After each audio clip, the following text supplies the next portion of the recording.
following is a presentation of Flow Sports.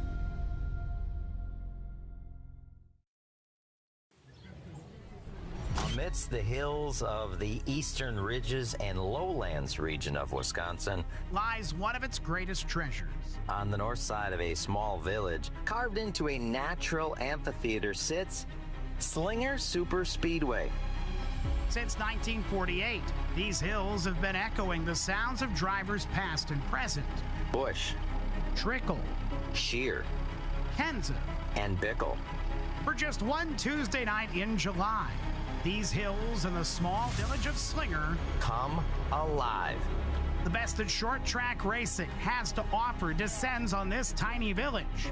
National touring stars have traveled from every corner of America just to prove themselves against Wisconsin's best. Fans come from every corner too, taking off work just to see these stars shine.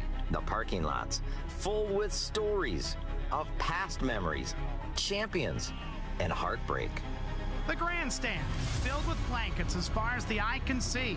Sounds of race engines in the distance. As the PA crackles, informing you it's almost time to qualify. It's not just another Tuesday. This is the Slinger Nationals. That was an awareness nudge, and nudge again. Johnny Sauter to lead at Slinger. For 200 laps, the best drivers will duel amidst a quarter-mile coliseum of asphalt and concrete. Everything happens here at hyperspeed. One miscalculation, and it's all over. You have to hit every mark, every lap, in order to have a chance at glory. And if you're in the spots to even smell victory, you'd best not mess it up. It could always be the one that got away. For us, this is a national holiday. And as that holiday wears on and the warm Wisconsin summer day fades tonight, we get to watch the upper echelon of short track racing pilots engage in a 200-lap dogfight to see who reigns supreme at the world's fastest quarter-mile oval. This isn't just another Tuesday night. This is the Tuesday night. This is the short track racing spectacle of the summer. And this is the Slinger Nationals. 24 cars all have a chance to write their names into the history books for the 46th annual Slinger Nationals. Bubba Pollard and Austin Nason will get us going. Sit back and enjoy this one from Slinger, Wisconsin.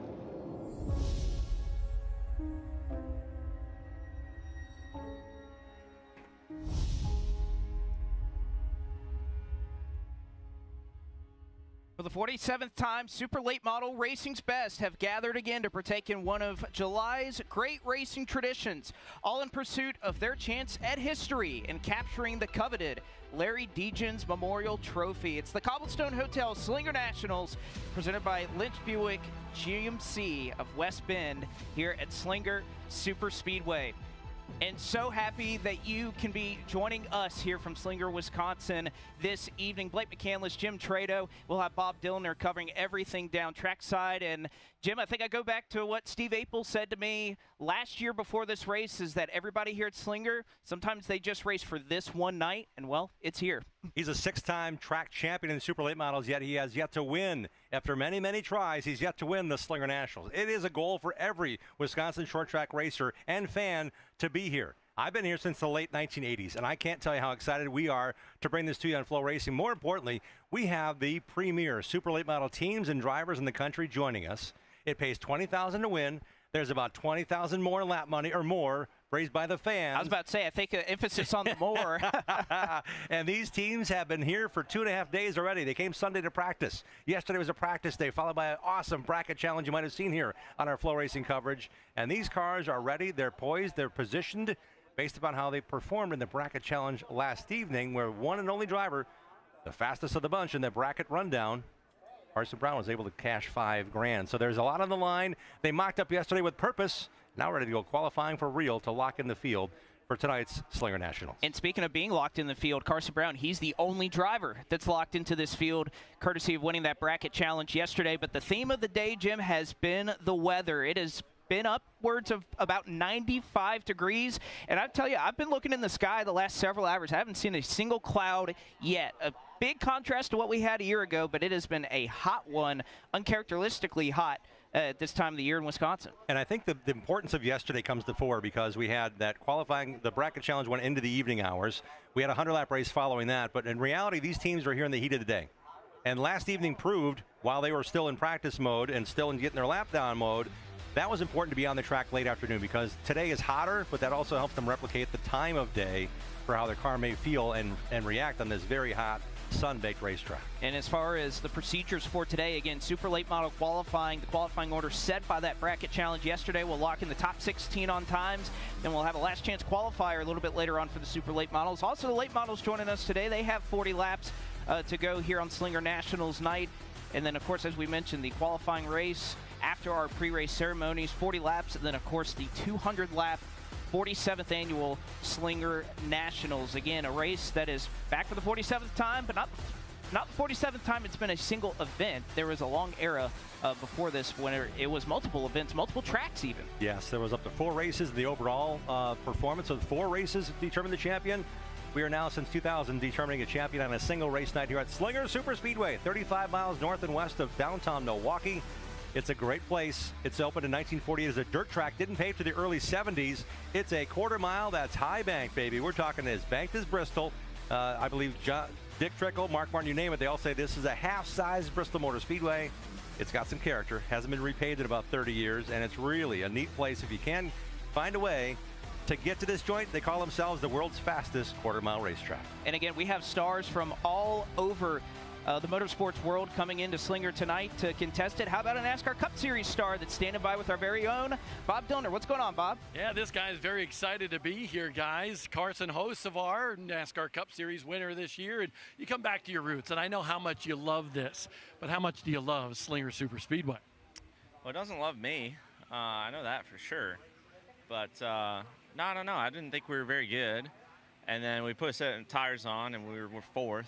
So I don't know if we got them cheated up and we went 4th or if that was like legit, but I'm hoping it was legit that we can, qualify good here. I'd like to not run a P main and embarrass myself a little bit, but I'm excited for it. It'll be fun. I think we're all racing for 2nd against the 81 right now. So hopefully Ty or somebody can get, knock the fenders off of him and slow him down some. So no, I'm excited for it. It'll be fun. What do you love about this place in particular, though? You see the high banks, you see the gritty pavement. Is there anything that you like about it that makes you come back for more? Yeah, I mean, the track's very cool, and the race is, very difficult, and everybody's good. But really, it's just the fan atmosphere and just the event itself that, is always exciting. It doesn't matter where you're at. It's all just concrete that, somebody was, just drew up and had fun and thought they would make a good racetrack. But, the people, the atmosphere, and the event is what separates all these tracks. So it's no different than race cars. They're all just metal and sheet metal. But, the guys putting it together is the difference makers. You got the track, you got the car, but you got 2nd out in qualifying. Is that much of a detriment to your qualifying effort or no? I mean, probably.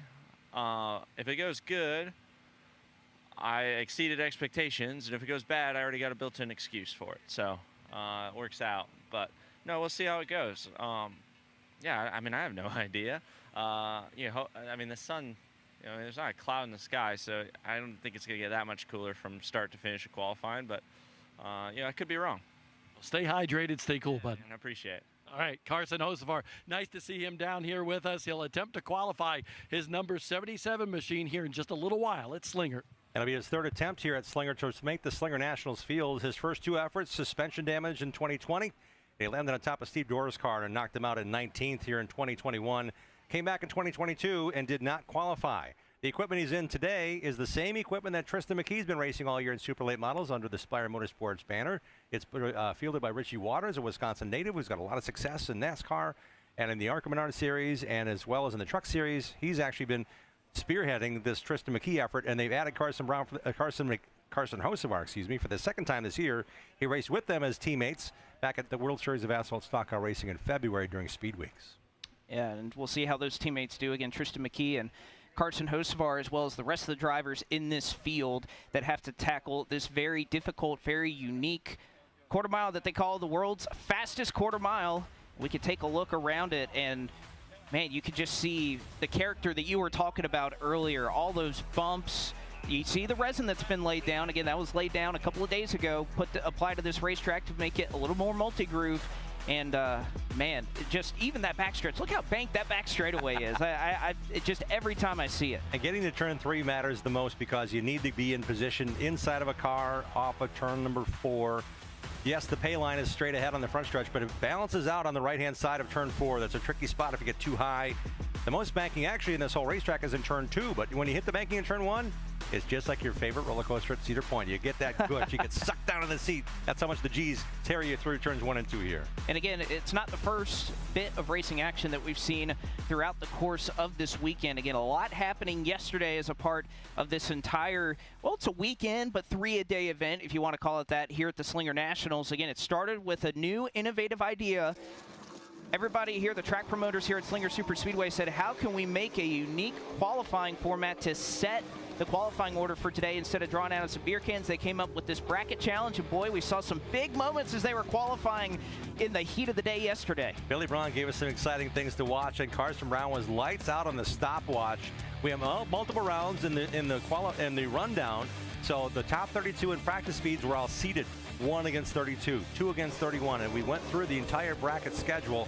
Tristan McKee also had some issues. This is after he went 1 round through qualifying, and he got us to the infield, the only car that spun out during this bracket challenge 1 evening ago. Yeah, he was struggling with a loose race car all day yesterday and proved that once again. But as we continue to go on through these rounds, you heard Carson Hocevar even mention it earlier, that it seems like we're all racing for second against this 81 car that has been so strong all weekend long, whether it's been race trim in practice or continued that hot streak yesterday, progressing through the bracket challenge. And this is the track record holder, Steve Apel, that 6-time champ we talked about. His time was threatened yesterday. As he went through the bracket challenge, he was seated 22nd on practice speeds, and he kept knocking people off. He went round for round. Steve did a great job as the underdog, really, when it came down to the bracket challenge, getting to the nearly to the final 4. And you got a great shot right there of both drivers on track at the same time, going head. I mean, it was literally head-to-head. Whoever's faster moves on. Ty Majeski was somebody who was able to advance all the way down to the final 4. And how about Pinsauter again? He wasn't feeling so well yesterday. Got to catch up with him this morning. He seems like he's good to go today. Feels a lot better going into today, but even he was able to advance to the final 4 drivers. And Carson Brown put down a lap, so did Luke Fenhouse. They're both going to be in this, both be in qualifying here shortly, but only Carson Brown was guaranteed as one of the final 4 drivers. Luke Fenhouse, the 4th among them. Carson Brown laid down the 2nd fastest lap ever here at Slinger Super Speedway in his final qualifying run. The final 4 cars in the bracket, as it whittled down, they all got a fresh set of Hoosier tires. They put them on, laid down 2 laps. Carson Brown's lap at 11.003 seconds. Yeah, for a lap. One of the laps was 11.003. The 2nd fast super late lap ever turned here at this racetrack. Which again is almost unbelievable when you think about the weather conditions. Yeah, the weather conditions working against him. That definitely would have been a time that could have challenged that lap by Steve Apel. So if Carson Brown's got it right, we might have a track record on our hands here shortly on FloRacing. Yeah, we very well could. 10.994 seconds is the track record set last May by Steve Apel. There's been some action in Luke Fenhouse's pit since qualifying in the top 4, actually bracket racing to the championship round, Bob. He had a fast 4 car in the fast 4 last night, but that 4 car has had some work done to it today, hasn't it? Yeah, this 4 team has been hard at work, and Luke Fenhouse in that fast 4 yesterday, but that race car wasn't to your liking. Why don't you explain to everybody what happened during practice and what you found? Yeah, the first practice was good. Our first run was, I thought we had a really good balanced race car. For how hot it was and what we were kind of looking for. And then the second run, we made an adjustment, and it was just a totally different balance. So changed shocks, went to a different set of shocks, didn't help me. I had that same weird balance, knew something was up with the chassis. It just felt very uncomfortable and could feel something that was up. So changed sway bar. That didn't help either. So then we started searching around because I knew there was a problem and it was internal. And yeah, our 3rd link bracket where it's bolted to the chassis ripped out. So bracket's fine, but the chassis pulled out. So my guys went to work and welded that thing back up, and we re-squared it and got our angles back to where they need to be. And hopefully we, have a good race car tonight. We've changed a lot of stuff on this number 4 done right exteriors here today. So hopefully we're close and we can work on it at the break a little bit more. You took a few laps. They gave you an opportunity to shake things down to make sure it was okay. What did you feel there? Yeah, I thought it was kind of semi back to normal. It's so hard to tell with these cars. You know, the heat's so hot right now, but, you know, going to qualify now, hopefully we're back to square. Hopefully Luke Fenhouse is okay. Qualifying is set to begin now. Jeremy Bentz, the first car to qualify. Top 16 lock in on times. You've got a field of 35 to throw him at it for 3 laps here at Slinger Super Speedway as qualifying begins for the 47th annual Cobblestone Hotels Slinger Nationals. And again, those 32 cars that we talked about that participated in the bracket challenge, that was only the 32 fastest. We had more than 32 cars take to the track yesterday, including this driver out of Fox Lake, Illinois, Jeremy Bentz, car number 27, making his debut, or at least looking to make his debut in the Slinger Nationals this evening. Out of Fox Lake, Illinois, Rockford Weekly Racer. Rockford Speedway no longer exists, but that was his home track for several years, in the early 2020s. Got a couple of Midwest Tour starts as well. Jeremy Bentz is our first car to set the pace, set the mark at 11.674 seconds. We'll keep the fastest of 3 laps up on the screen, and we'll start bumping them after 16 cars attempt to qualify. And here's the NASCAR star, Carson Hocevar, landed this morning. Racing now into the Slinger Nationals for potentially the 3rd time in the number 77 Blaster Gump Chevrolet, fielded by Spire Motorsports and Richie Waters. The car he's been in once before this year at New Smyrna Speedway. And again, you made a good point. Was not here yesterday. It was Tristan McKee that ran a couple of laps to shake it down, but also kind of slotted him right here into this position in the qualifying order to where he had to go out second. Big jump from Bentz. Hocevar to the top of the charts at 11.332. A little bit of a slide there off of 4. Told me earlier today he felt pretty good about what he had in qualifying trim in this race car. And again, they get 3 laps here to make a qualifying lap. And as Jim mentioned, top 16 get locked in. Hocevar shuts it down, 11.437 on that last lap. His best time, 11.332 seconds. That's the lap that's going to count. 33, I'm talking lingo here now, a 33 might put Carson Hocevar on the worry block. Yeah, that is going to be a lap as we continue to go along. And again, it's a quarter-mile racetrack. So you think about, we're going to be talking about hundreds and thousands. And oh, by the way, how about the tie that we had last year to lock in the top 16? Yeah, 2 ties in qualifying last year. For 4th and for 16th, the final transfer spot was a tie. Unbelievable. This is Jeff Storm. He's been racing here weekly at Slinger Super Speedway. He's a veteran of a lot of races around the country, but hasn't raced here at Slinger a bunch. He is now sitting right now in the 6th position in the points after 4 weekly races here. Just 1 start here back in 2023 in the Nationals, and he finished 9th. Big slide off of 4 is going to cost him that last lap, but we talked about thousandths of a second being the difference. There you see it between 1 and 2 right now with 3:34 for Jeff Storm. Now we're into the 32 cars that were in the bracket challenge yesterday. The benefit for them was they got a chance to mock up. They were going to mock up anyway yesterday, so this whole bracket challenge really helped them give a goal, a reason to get out there and mock. And some teams did several runs in late practice in the direct sunlight last evening to get ready for the bracket challenge to try to get a higher seed. Rich Locke was bracketed 32nd against Ty Majeski, and Majeski went several rounds. So Rich Locke right here on the clock here in the Ricardo's Pizza number 55 Ford is racing here, I think, for his 31st season unofficially. Wow. Again, this is his 13th start in the event era, so since 2000 in the Slinger Nationals. He ran 4 times in the 1990s when it was a multi-event going here in the Slinger Nationals, and Locke right now going to be good enough to improve to an 11.495. Still 3rd on the speed charts. And there may be a points provisional provided by the weekly Slinger racers, and I want to mention that because Richie Locke, I think, only raced here once this year thus far.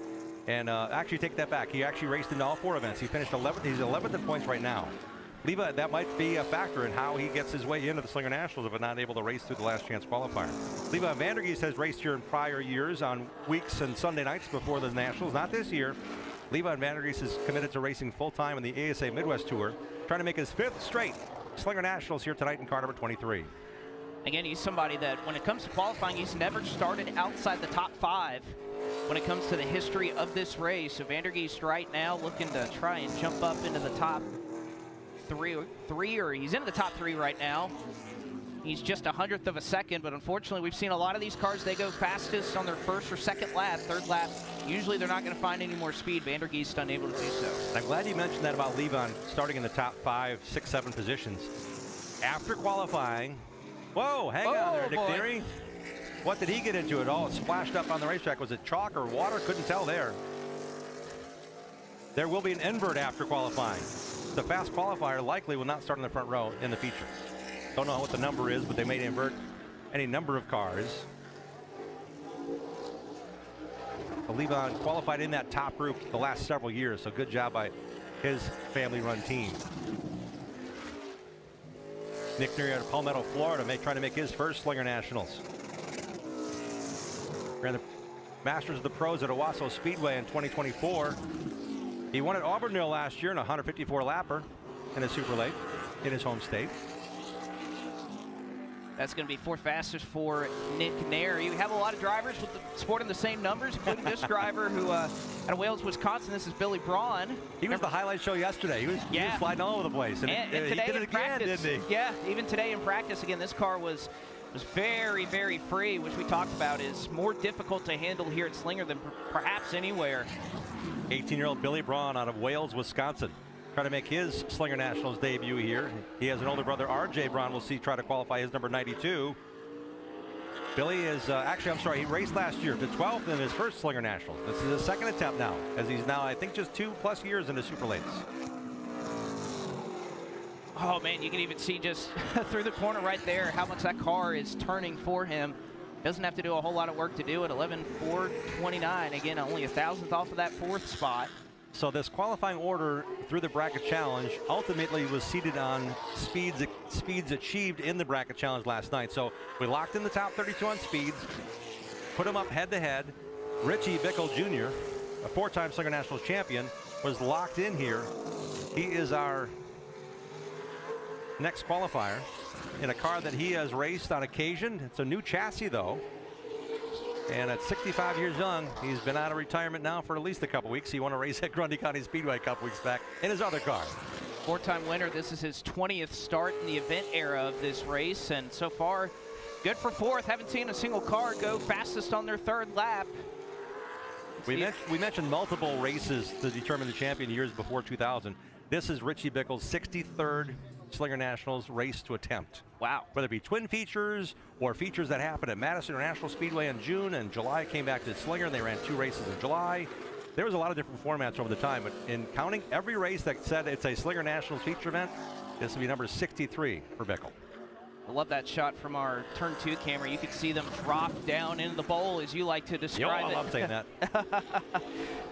As Dennis Prunty out of Allenton, Wisconsin. He raced last night in the Fire Suppression Solutions 100 lapper for the Turn 1 CRA Pro Series. He's been running his pro and his super here, a track he knows well. He's a 2015 Slinger Nationals champion and a super late weekly champion back in 2012. I don't think he's missed a super late show here in years. He's one of those guys you want to gauge on. Really, really was overdue when he finally won it back in 2015. 373 up to a 351. And that's going to be all she wrote for Dennis Prunty in car number 42 as we head down to Bob Dillner. A little bit of an update down here. Derek Kraus no longer in the black super late model that he practiced yesterday. He's in a white car, a backup machine. They found a broken rear end mount on that black car. They had to pull this out of the rig just about an hour ago. He's not taken any laps at Slinger in this race car, and it's a former Bubba Pollard machine. Mystery for Derek Kraus in the white car going into qualifying. And Kraus and Fenhouse both having rear end frame issues. Both of those drivers have raced here a bunch. The last 6 Slinger Nationals, Luke's won one.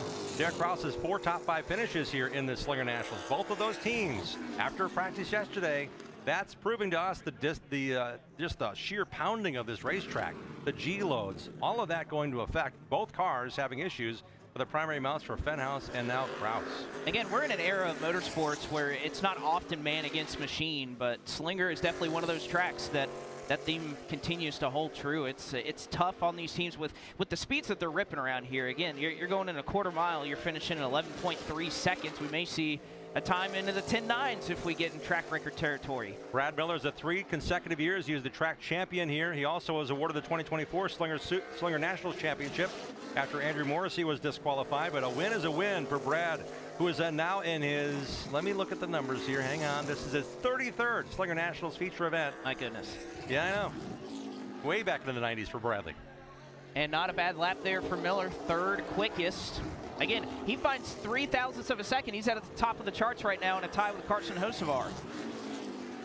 Unable to do it there on his last lap. In fact, ran a 362 that last lap. And Brad had, certainly woke up a couple times last night because he was tied for 16th, the cutoff line. He was tied for 16th last year. Only the top 16 qualified into the show. Brad had to run the qualifying event. I got to say, based off of the times that we saw earlier in practice, I was kind of in agreement with you that 332. Not sure how that would hold up for Carson Hocevar, but at least through this early portion of the field, holding up better than I thought it would. And we're going to build the drama with you here on FloRacing because these cars, as they go out, each car should be faster because they have we went in reverse order. The slowest cars in the bracket challenge went first, and we're getting whittling down to Carson Brown, who won the bracket challenge. He'll be the last car to qualify. So it's going to build the drama throughout. And here's Eddie Van Meter's first attempt at Slinger Super Speedway, the veteran out of Indianapolis. He's raced everywhere. His first time ever in a car at Anderson Speedway in a CRA sanctioned event, he won it. This track has a lot of similarities to Anderson. And Eddie Van Meter has qualified in for what could be his first Slinger Nationals at 11.341 seconds. So just before we went live, they allowed this car onto the racetrack just to make a couple of safety laps to make sure everything was okay. But we will see how the driver that won the Turn 1 CRA Pro Series event last night and has been oh so close to capturing a Larry Degens Memorial Trophy. That is Derek Kraus, car number 9. That's Stratford, Wisconsin. This car is a Van Dorn Racing chassis, most recently driven by Bubba Powered. Derek got a chance to run it at Madison at ASA Stars race here in Wisconsin last month. And if you want to call it a backup car, yeah, it is not a bad one. Derek Kraus to the top of the charts, clears Carson Hocevar by 0.06 of a second. And you can see he's got the white gloves on, how he was wrestling that car at 3 and 4. He backs it down, but a lap and an effort to be proud of by that team, bringing out the backup car. And it's P1 for Derek Kraus. Hey guys, real quickly, just to talk about times here at Slinger during qualifying. I'm going up and down pit road. Nobody thinks they're going to get in the 10.9s today for qualifying. Well, after 3 rounds on the same set of tires last night, Carson Brown still pulled a 1. He pulled a 10, 11.10 last night before he put the fresh ones on to go 11.0. It's amazing to know what speed they can find. And Ryan Farrell has been a great qualifier over the years at Dells Raceway Park here at Slinger Super Speedway in his number 80 Adams Towing Chevrolet. Whoa, hang on there. Man. Hang on there, Ryan. Putting everything toward it to get to the finish line. He's not even going to go the extra mile there. My goodness. That turn 1 comes up quickly, and he had to shut her down. He wanted to get to the line as fast and quickly as possible. He's 4th fastest for Farrell. That's going to be, I think, right around when we're looking for maybe the early cut. 11.33. We had so many cars right around where Derek Kraus was last night in the bracket challenge. 11.25s, 11.28s, 11.21s. We're going to see a lot of 2s coming to the screen here shortly as our 15th car qualifies. One more car will start bumping them here for the Slinger Nationals qualifying round. Kendrick Cryer, car number 66. You know, we were talking to a lot of drivers up and down the pit area, and yes, it's been hot. There's been a lot of cars that have been struggling really free, but they said they were kind of expecting that. They didn't mind that because they know as we get later in the day, the track's going to cool down. But with these temperatures, it is making it really hard. And again, got to qualify your way in to get to the Slinger Nationals if you want to win it. So qualifying becoming of the utmost importance, and a lot of drivers struggling with the handling of their cars. Kendrick Cryer, now living in Florida. Made the move, so this Florida heat, not a big deal for him. He moved there a couple of years ago to pursue his racing, 18 years of age. Graduated high school early just to get the chance to go racing and be in some high-profile events like this one. 11th fastest for Cryer thus far. Next up, Jordan DeVoy. This is a GMS racing chassis. I think it's the only one in the upper Midwest. He races with it in the select events in the All-I for 5 Series at Dells Raceway Park. And the Midwest Tour race, he raced at Madison International, the Joe Shear Classic. He actually was on the pole position for that one in this race car. Trying to make his first ever attempt. He actually raced here one other time and did not qualify in 2017. Raced an 11th place finish in 2025. Second attempt, officially. Second race he'll be in for Jordan DeVoy at Delavan. He's able to do it right now, 9th fastest at a 3:53. And just looking down the leaderboard again, 200ths. It's the difference between second and ninth right now, 200ths of a second. Or 21 thousandths, I guess, if you want to get technical. We have it figured out for you. There are 3 black number 7 cars. We got it figured out. We're good. We're good. This is the number 7 of Mitch Haver out of West Bend, sitting 8th right now in the Midwest Tour points. Did not qualify for the Nationals a year ago, but did finish 18th here in the Jerry Friedman Memorial ASA Midwest Tour event here back in April. Mitch also raced here a couple of times in the weekly racing and sits 17th in Slinger points. I mentioned that because there may be the highest racer not already qualified in a points provisional for the weekly Slinger track championship points comes into play for provisionals in the Slinger Nationals. And a very good time here for Haver, 297. Good to at least be on the provisional front row for now. Even his last time, a 409, not bad there for Mitch Haver, looking to try and stay inside the top 16. As Vince will be the first driver that is bumped out, and we'll have to look forward to a last chance qualifying race, 30 laps to try and get in. It's Nick Egan, car 13. Next one on track out of Slinger, Wisconsin, hometown boy, looking to make his debut here at the Slinger Nationals for the 30-year-old. Short walk for Nick. He actually started here in a 4-cylinder. He's raced here in Midwest Truck Series. He's raced here in street stocks, in pro late models, and this year he's committed to running super lates in the ASA Midwest Tour and racing here for his first time in the home city of Slinger, USA. Zeller Transportation, Ewald Automotive Group on that hood of the number 13 of Egan. Wow, and that is a great third lap, 11:3:24. He found a lot of speed there. Again, not a lot of drivers have been able to take advantage of that third lap in Egan. That's a time that, again, he finds 500ths of a second. That's the difference between well outside and looking in a bad spot for the LCQ to right there to third. CarCorner.net, the sponsor on the number 14 of Austin Nason of Roscoe, Illinois. He's made the last 10 Slinger National races. He's finished on lead lap in 6 of those, including last year, the runner-up to Majeski in the Slinger Nationals in 2025. And again, he led 40 laps in that race. Before Ty Majeski kind of took the lead and just flat out dominated and goes straight to the top for Nason, 11:240. This car was bent last year and they chased it pretty much the whole year. They got it fixed up. They thanked Jeff Goltz, who's now working with Port City, got that front clip done in time for him to build the car in 4 days and win the Joe Shear Classic at Madison with this race car this year. It's been fast since they got it back from Pulte. Defending track champion Grant Griesbach in the number 17. This is the black 17 with the American flag on the roof. Yeah, there's several 17s, and guess how many black ones there are? Too many. Griesbach won the championship here last year. Has raced in the Slinger Nationals. He also has been a benefactor of starting in the front row at the inverter several times here in the Slinger Nationals, but has only led less than 2 handfuls of laps here. So Griesbach qualifying now in car number 17. The 24-year-old out of Concord, Wisconsin, made his first laps here at age 10 in a 4-cylinder. I was about to say, he's rolled off from the top spot in this race 3 times, including in back-to-back attempts that he made in 2019 and 2021.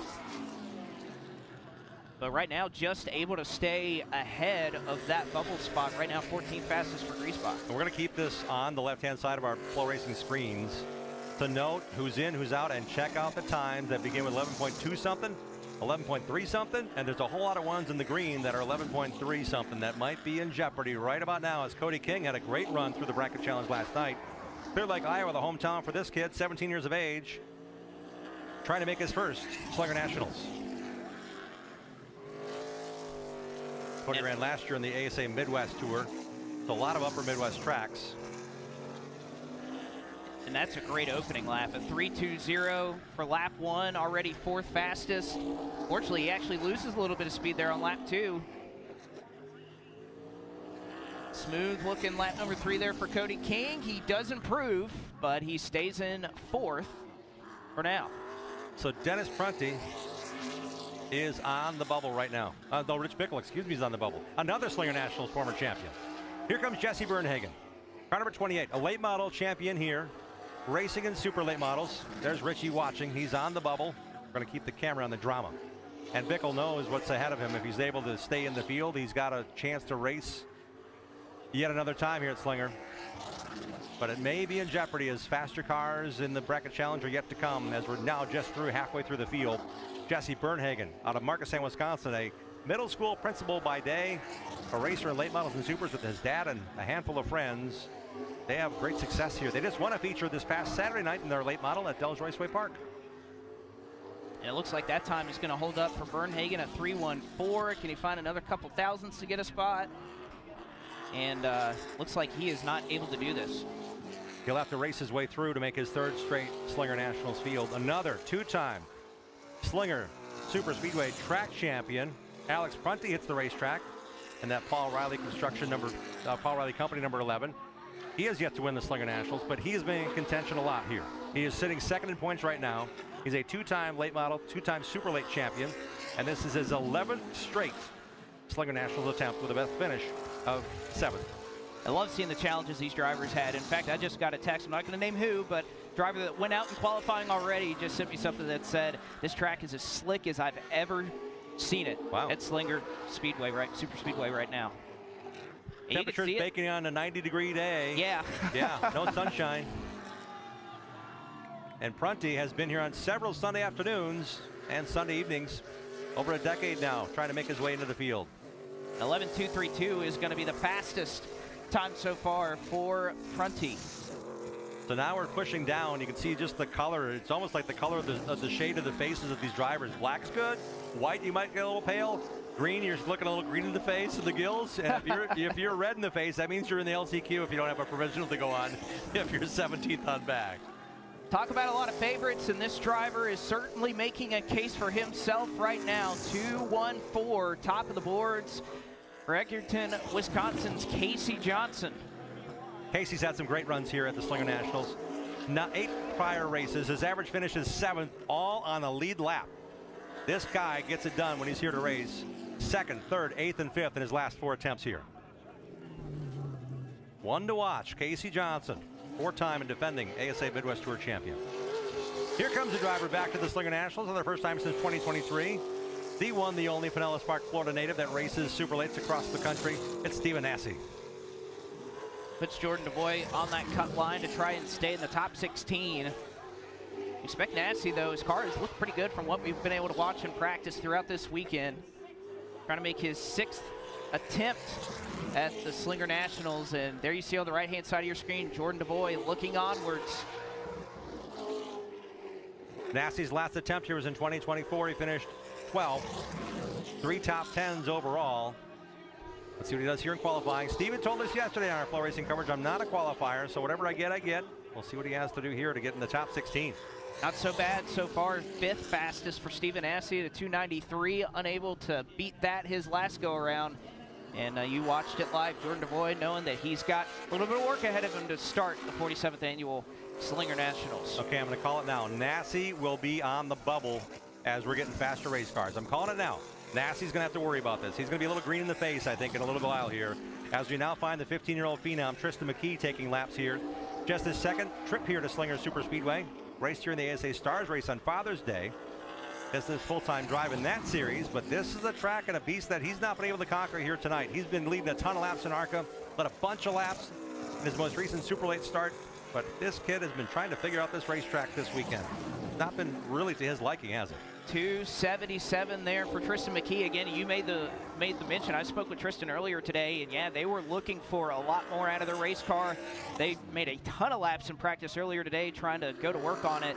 It seems like they put that work to good use. A lot more comfortable in a decent qualifying spot for going out right now. That's a team car that's a team car to Carson Hocevar. McKee is also a Spire development driver placed with this team in Chevrolet with Richie Waters and Super Lates. John DeAngelis Jr., the other number 7 that's black and red mostly. DeAngelis Construction, LA Spa on his car, and LA Wellness, excuse me.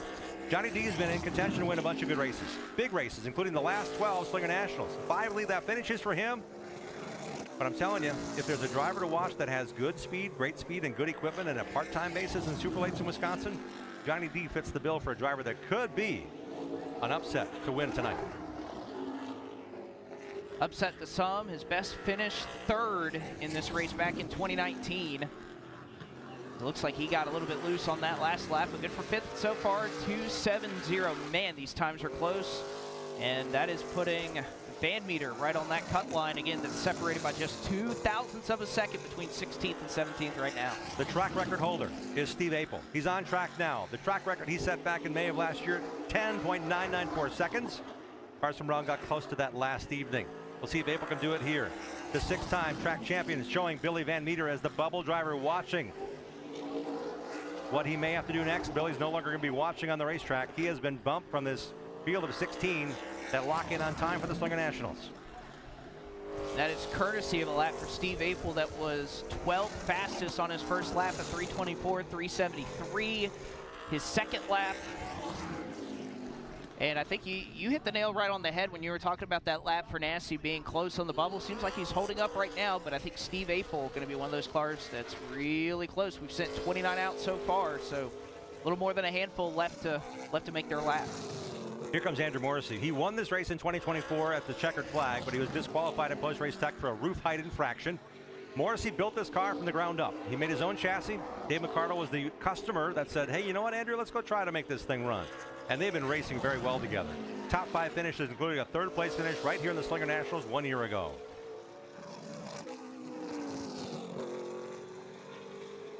Morrissey out of DeForest, Wisconsin, a 2011 ASA Midwest Tour champion. Racing part-time in some of the bigger shows, and good to see him back here. He will be a contender as well this evening. He has great long-run speed.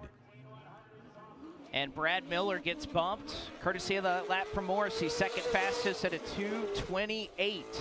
Here comes our weekly point leader at Slinger Super Speedway and Super Lates. It's Gabe Summers. Summers has put a lot of time and effort into this Ford Mustang. Began the year with a win at the World Series of Asphalt Stock Car Racing in their first race together with a modified team membership. They kind of did some changes in the crew over the offseason, and he's very much more involved in the daily setups and the working on this car. So Gabe and that crew fired out of the box strong, and they're leading the points here now. And guess what? They're leading qualifying for the Slinger Nationals. 11.138, first driver to get into the one so far today for Gabe Summers. Going to bump out Farrell, create yet another tie for 16th right now in qualifying to try to stay locked in. And Carson Hocevar, who went out second, just 2 spots ahead. 0.02 of a second ahead. And Summers unable to build on that advantage. Down to the final 5 cars to make it in the Slinger Nationals. They were the 5 fastest cars last night in the Bracket Challenge. Next up, Derek Thorne, the 6-time SRL Southwest Tour champion. He's raced here in this car before, owned by Paulie Schaefer, the Track TV Dynamic Metal Recycling number 7. Thorne raced to third and second in his first 3 attempts at the Slinger Nationals last year. His 4th straight race was an 11th place finish, but he has been impressive. Somehow, some way, he's taken a liking to Slinger Super Speedway in a big way. Looks to have a better car than what he had a year ago. Again, it was a surprise that he struggled a little bit last year, not bringing those struggles with him here in 2026. Currently provisionally on the front row, 11.193. Thorne, 3rd time around, unable to beat it. So and that's, yeah. The second lap, we were talking about that before. The second lap was the money lap. For Thorne, it was good enough to go second thus far. Now we're down to those final 4 cars. The final cars last night in the Bracket Challenge all got a chance to put on new tires for the final run to see what lap would be the fastest. Who would win the Bracket Challenge? This is one of the cars that put on those 4 fresh last night. It's the 16-year-old Kawicki Development Driver Program driver, Penn Sauter, out of DeForest, Wisconsin. And again, he was feeling a little under the weather today. Or yesterday, rather. I spoke with him earlier today, said, hey, you feeling a little bit better? He said, yeah, he was able to go home. It was a long day at the racetrack yesterday. Went home, had some liquid IVs, got some good rest, and said he felt like a new man coming to the racetrack today. And, well, keeping the same speed. Second fastest there for Penn Sauter. Penn is a great qualifier. He raced this track in a Bandolero just 3 years ago to a championship, and he's been in this Super Late now for the 2nd straight year. And he can put down a lap when needed. No doubt he was happy with the Final 4 run. We'll see if he stays in the Final 4 when qualifying concludes here, as we've got just 3 more cars to go. Next up, Luke Fenhouse with that repaired number 4, Done Right Exteriors, Ford Fusion. Those of our bumped out is Steve Apel. Again, Steve Apel, some of the best in the business right now that are looking to try and just keep their place, their starting spot in the Slinger Nationals, but Luke Fenhouse is going to have something to say about that, and there he goes. First lap, 5th fastest for Luke Fenhouse at a 2:15. Nasty will be in on time Let's see if Fenhouse, where he lines up here in the qualifying rundown. Up to second for Fenhouse. 11.159. There have only been a couple of drivers in which their third lap has been their fastest so far this evening. Can Fenhouse do it to try to take the top spot? Looks like the answer is going to be no. Fenhouse a 1.90 on lap number 3, but unable to get up to the top spot. So you got to put trust in your guys. What, 4 safety laps on that race car? I saw a picture of it. He posted on socials. It's a big crack in that rear suspension. Got that fixed, and Fenhouse is in the top 5 in qualifying. Next up, he's the 4-time defending Slinger Nationals champion. It's Ty Majeski, the barometer thus far to racing here at Slinger year upon year. And he's ready. He's qualified second to last in the Menards iRacing.com Ford.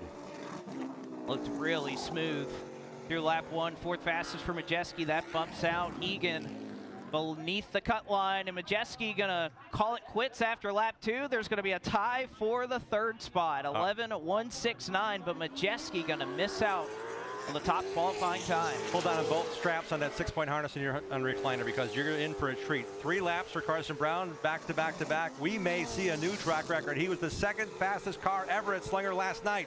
11.003 was the lap he put down to win the bracket challenge. Here we go. Driver out of New London, North Carolina, has been dominating here on the straight rail chassis side of things up here in the Midwest, the ASA Stars National Tour, and Brown's 2nd fastest lap 1. 11.150, almost scrapes the wall out of turn 2. Money, money, money lap. Here we go. Unable to get it. Gabe Summers has beat Carson Brown. No one thought they had anything for Carson Brown, whether it be qualifying or perhaps race speed. And Gabe Summers has won the provisional pole position. Actually, take that back. Fast qualifier, because there will be an invert. What an amazing run. Gabe Summers, unofficially fastest qualifier here at Slinger for the Nationals. It's incredible. Carson Brown 2nd, Fenhouse 3rd, Majeski 4th. We thought for sure it'd be Brown and Majeski. This is a great mix-up here. I love the idea that we got all these great drivers and teams putting effort toward it. Hensotter 5th, Derek Thorne 7th, Morrissey back in 8th. Oh man, this is going to be tight. The last car in on time was Cody King at 11.313. So Nassie was 14th, Mitchell Haber 15th, Cody King 16th, and the list of people who are not in the show in qualifying points or qualifying time: Jeff Storm, Ryan Farrell, Brad Miller, Levon Vandergeest, Jordan DeVoy, Grant Griesbach, Rich Beckel Jr. A lot of great cars we'll see in a last chance qualifier here at Slinger. Lots more to come, including late model feature action on your way here at Slinger and the Slinger Nationals.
Welcome back to Slinger Super Speedway. We mentioned there's a late model division. They are rolling quickly through to qualify for their 40-lap feature. This is the car number 98 of Josh Nelms, who just put the fastest lap on the racetrack. His second lap was a 12.147. 3 cars have gone prior to his run. Jake Vanoski, Mitchell Strobel, and Tom Behrens, whose second points right now is on the racetrack in car number 99. And again, different procedure here for the late models. 2 laps they get for qualifying. We saw 3 for the super late models that just wrapped up. Tom Behrens, fastest lap, 11.976. Right here in Slinger, Wisconsin. He's raced here. He's won a championship in Lester divisions. Do a big wobble off of turn number 4. Big wiggle. Wiggle and wobble for Behrens. He's got to be shook to that because he had such a good lap going into turn 3. It just washed away on him in turn 4. Next up, Ryan Goodnex, 2018 late model champion. He also won the Sportsman Division Championship that same year. Longtime campaigner here. His uncle Bobby Goodneck's been racing for 30-some years as well. At family operation, racing out of the Milwaukee area. And the Oak Creek Automotive sponsor, number 01. And again, they're dropping them in the bowl, kind of like they did yesterday for the bracket challenge. 2 cars on the racetrack at the same time. Goodneck completes his lap, unable to improve. And also welcomes to the racetrack, Josh Thering. Josh Thering in car number 1 that has a paint job reminiscent of what Kevin Sawinski drove, including Texas Roadhouse sponsorship back in the old ASA National Tour days for Scott Lefevre. That's taking me way back in the machine, back to the early 2000s, baby. Love it. You know, I was actually at a Texas Roadhouse and saw some pictures of that car that they had hanging up, some of the frames that they had. Let's just see some of the auto racing memorabilia sometimes when you get in a Texas Roadhouse. Yeah, Kevin Sawinski and the Killer Bees back in the day. This is car number 2. If you couldn't tell, the qualifying order for these late models is by number. We started out with car number 84, and we're moving on up, and now we're up into the single digits. This is Dell Schuler, second-generation racer. His dad, Randy, also races a late model and super late model on occasion. Dell Schuler out of Mequon in car number 2. Schuler qualifies 12.427. Again, we have a 40-lap feature for the late models coming up, 18 cars in total. Next up, the silver number 3 of the son of Hollywood, Tyler Romatka. His dad's name is Tommy Hollywood Romatka, so I had to kind of sneak that in there. Longtime campaigner. Tyler literally is one of those kids that grew up at the racetrack. He was in the pits when he was probably too young to be. He's been wanting to drive a race car for a long time, and last year he finally broke through. Last year, the year before, he won 2 features within close succession, and he was the happiest guy on the planet for a long time. He still smiles about those memories. Took him a long time to win a feature here at Slinger, and he did it, I think, now 3 times total. Next up, Driver X. Car number 10 officially on the scoring sheet. This is John Reynolds Jr. out of Rockford, Illinois. Works every day on chassis at left-hander and working on special projects, and works on his son's car as well. Johnny is racing here for another Slinger late model championship. He won one a couple years ago, but the schedule works out where the late models aren't here every week, and Johnny is racing for points championship here every Sunday night that the late models are on the card. Sitting 3rd in points right now. And one thing I love about Johnny, when he's pulling his car down the road, you can see inside his trailer, you can see that car being pulled down. Most trailers are, what, 24 feet long? The last 20 feet of it is clear Lexan on both sides. You can see the race cars sitting inside the hauler going down the road. It's awesome. It's a good race car to look at. Next up, this is a car number 10, legitimately, is Merrick Pankow of Jefferson, Wisconsin. Jefferson, Wisconsin has a racetrack that has a lot of great late model history. Good to see Merrick making the run here at Slinger Super Speedway tonight.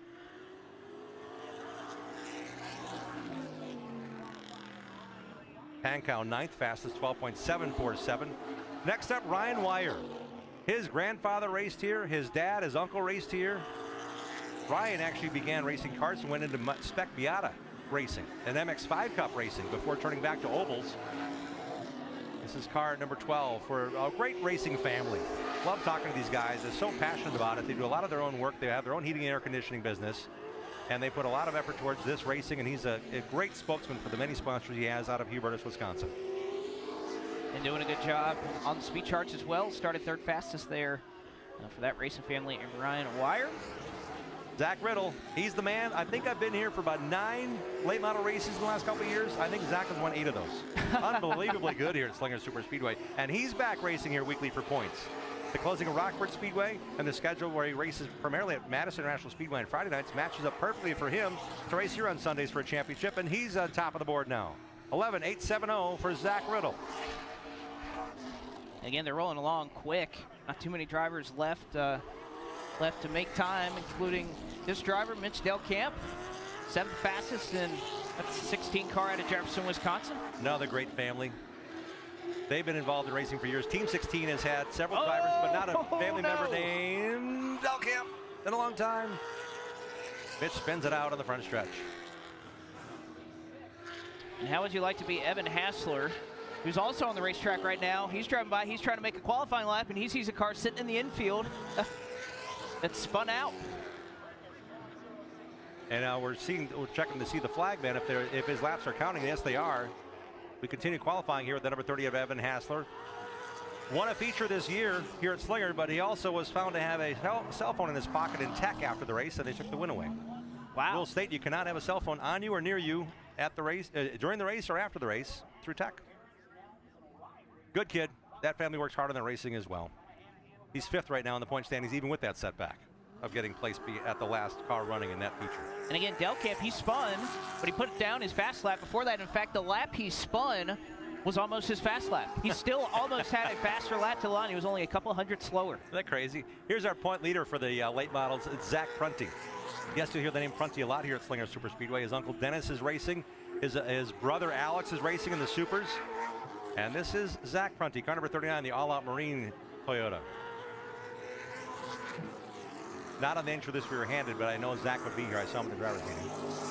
And this team and family goes back generations. Zach and Alex, their first jobs were sweeping the floor in the shop. Then they got really good at doing tires for their uncles. There's Dan, David, Dale, and Dennis. They all raced here at Slinger Speedway. Zach and Alex are brothers in the next generation, with dad Dan helping in every way with a great family support around them. A lot of fans here in the stands are cheering for the Prunties here each and every Sunday. Talk about another family. How about this driver right here, Jerry Miller, car number 49. Brad Miller went out and qualified in the super late models a little bit earlier. Oh, big slide there. You can see again, red gloves. You get a great picture of it on our FloRacing cameras of a lot of drivers that continue to talk about how slick this racetrack is. Yeah, Jerry and his all-pro paving car, they run primarily late models, sometimes super late models. And Jerry and his brother Joe, longtime campaigners here at Slinger Speedway. Next up, the Orange Blossom Special for car number 61. That's the world's oldest teenager, Jerry Eckhart. Exactly what I heard when I was at their trailer, open trailer by the way, unloading this race car. It's a modified double international cab. Both cab portions welded together to make it a 4-seater, way before it was cool to be a quad cab. And a back slab, open trailer ramp truck. It's kind of famous around these parts. His PMF Landscaping number 61 qualifies in the show. Jerry's actually 10th in points here. And when he wins a heat race or a feature, the crowd goes nuts. Been racing here for half his life, if not more. What, in 83 years young? Yeah. And still after it, my goodness. Well, it had to be like 60 years now of racing. Come on, he's probably here in his 20s. Beautiful car number 75, the DNB Tool and Manufacturing car. It's TJ Grachkowski. Grachkowski out of Jackson, Wisconsin. A little bit east of here. Grachkowski has a good looking race car. Let's see where he ends up. 10th fast in time. 12.263. So we started the car number 84, went around the clock, and I think we are done with qualifying. So congrats to Zach Riddle. Johnny Ziegler's grandson, Zach Riddle. That's why the green accents continue to fly, and that famous number, 14 for Riddle. Hassler. Tom Barron's another green and black car, 3rd. And Josh Nelms ends up 4th. And Ryan Wire, nice qualifying run for him to run 5th ahead of a points championship contender, Zach Prunty, the current point leader, 6th in the standings here in qualifying. And again, those times are tied right now. We'll have to wait and see if the tie. Oh, they are tied. You're right. Yeah, we'll have to wait and see who actually gets officially the 5th or 6th slot in line with that tiebreaker there. Again, a lot of ties that we've had, even over the super late model field, could carry over into the late models as well. 4th through 10th, less than what, 0.15 of a second. Yeah. Yeah. Late models qualify pretty quick here, too. And the racing's good. And less horsepower. These cars really have to get after it on the racetrack. It's fun to watch. They have a 40-lapper ahead of them. Late models have now qualified. Bob, you're checking in with a guy that's probably smiling pretty wide right now. He's the fastest super late on the planet tonight here at Slinger. Yeah, he's smiling, Gabe Summers, for a lot of different reasons. But the biggest is, for the first time in his career at the Slinger Nationals, he has made it in through time. He's always had to do something else to get in the show. So how'd you change your luck and get in the show this time? Yeah, the car was really good. I mean, I've never made the show here on time, and I knew the 91 to 81 were going to be really good. Ty bumped me out of the bracket yesterday, so we stayed here late and got the car just a little bit better. I knew it was good. The heat really played a factor into it. So yeah, car was really good, and laid a lap down. I was really happy with, and We're sitting on the pole at the Nationals, and man, I couldn't have dreamt this up. How did you change this car to get better, and how late did you stay last night? Yeah, we knew we had a little bit of a problem in the right front area, so we stayed here, I don't know, close to midnight last night, working on it, tuning on it, just making sure everything was right. And unloaded today was a lot better. We mocked a couple times, and it was really good, and I knew it was close, so we just tuned on a little bit more, and yeah, it was good enough. Gabe Summers, fast time in qualifying. How about that, guys? Hard work does pay off. He's won some big races in Wisconsin, his home state. He's won the Oktoberfest race. He's won the Jim Sauter Classic. He won the Larry Dietzer Memorial Race. This means a ton to this family team. So for Gabe to do it here at Slinger Speedway in a car that he knows is fast, that says something. They put a lot of work into that car. A race here weekly to be the point leader. And we'll see where he lines up. The invert is yet to come. So he won't be the pole sitter, but he's got a fast piece to go 200 laps tonight at Slinger. And I love what he mentioned first in his interview right there, the comparison between Tom Majeski. He bumped me out of the bracket challenge, and that direct comparison. Again, you can mock up, you can do anything you want in practice, but all these drivers will tell you, well, they had stickers, we didn't, or they had, we had traffic that we had to deal with, they didn't. So having that direct comparison in that bracket challenge gave them a little bit of a gauge of where Majeski was. They went to work on it. They come out better on the other side of it. So I have a feeling we'll be seeing a lot more bracket challenges pop up around short tracks. Maybe. That was a great success last night. Really was cool. We're done qualifying. Guess what's up next? More racing on FloRacing in a moment from Slinger.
just take Bristol and you shrink it down in half. So it's Bristol half size. It is like, wow.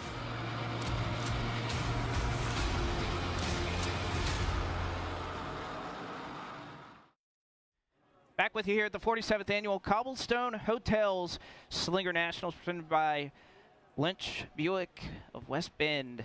Here from Slinger, Wisconsin, Blake McCandless, Jim Trado, and Bob Dillner here with you live on FloRacing. We appreciate you tuning in. So much for our qualifying, but again, a lot more racing left to come here from Slinger, Wisconsin. But Jim, I think we got to take another look back at qualifying because it was close, it was competitive. We saw drivers wheeling it around the world's fastest quarter mile with how hot and slick it has been throughout the course of the last few days. Our fifth fastest qualifiers. We look back at qualifying that happened just moments ago as Penn Sauter, the 16-year-old out of DeForest, Wisconsin, third-generation Sauter to race the Flying Five. He qualifies fifth. Defending Slinger Nationals champion Ty Majeski in his number 91 Ford. He qualified fourth quick tonight for the Nationals. And by the way, I think he took advantage of that invert last year to start up front, but once he set sail, he was gone. How about Luke Fenhouse? Again, big change for this driver and some of the issues that they were fighting earlier today. Great effort for them to be up in the top three. Rear frame literally came apart on this number 4. He got it done right before qualifying to qualify top 5. Great effort by them. We thought this driver would be the one to watch. He was the last car to qualify, but had the time for just second quickest by a whisker. Carson Brown won here in ASA Stars competition, beating out Ty Majeski in June.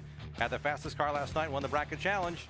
But here's our fastest qualifier. I keep saying pole sitter, it's not. He's the fastest qualifier, as we'll have to wait the invert and how many cars are going to be inverted for the start of the feature. Gabe Summers, fastest, 11.138. Carson Brown went 11.150. Then we have Zach Riddle over in the late models, fastest time that he had. You mentioned the success that he's had throughout the 2026 campaign here at Slinger, and he gets it done on Slinger Nationals night as well. Only driver to get in the 11.8s here in the late models. Zach Riddle has been fast at Slinger each and every time. He's not raced here a bunch weekly, but this year he's committed to racing this track full time, and it's paid off for him. Zach Riddle, our fast qualifier, sits third in the points. So to be fourth in points right now, but this lap, he put it down. The second lap was better. The Ziegler Crane Service 14 is our fast qualifier in late models. Let's check in with Bob, who's hanging out with Zach. Yeah, Zach Riddle and I just chatting about what's to come here tonight, because remember, the dreaded invert for the guy that actually set fast time, but one win so far here this year. You're kind of picking and choosing, not running any one track for full time. So how about tonight during qualifying? Let's start with that. Did you expect that run after the fast time you set in practice? Yeah, practice went really well for us. So that's what we were hoping for and able to get it. Like you said, we ran here maybe 3 other times this year. So I was just tuning in for tonight, right? So this is the Nationals, a whole different deal. Glad to be here. It's hot, but it's way less hot when you got a good handling car. So I'll make it work.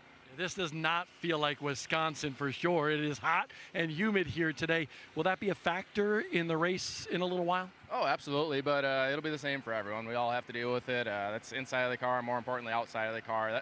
That track slicks up. We got 2 opposing rubbers kind of fighting each other here, so we'll have to deal with that. And we're going to take the best swing, and all of us are going to kind of try and anticipate what this track does, and whoever makes the best get is probably going to win this thing. You know, with this invert, obviously you want as low a number as possible.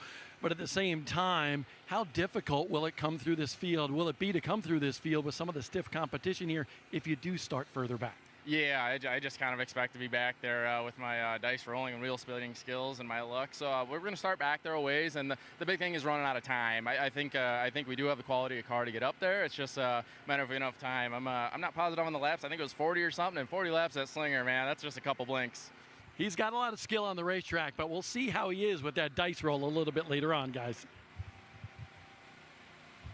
That's a tradition here. The dice roll is a 6-sided dice, but there's also number attached before you roll the die. It's the number plus the number on the dice. So he could be starting as far back as, I don't know, if he has a 6 on a roll and they say the invert starts at 9, he could be starting back at 16th if he needs to, or if he has to.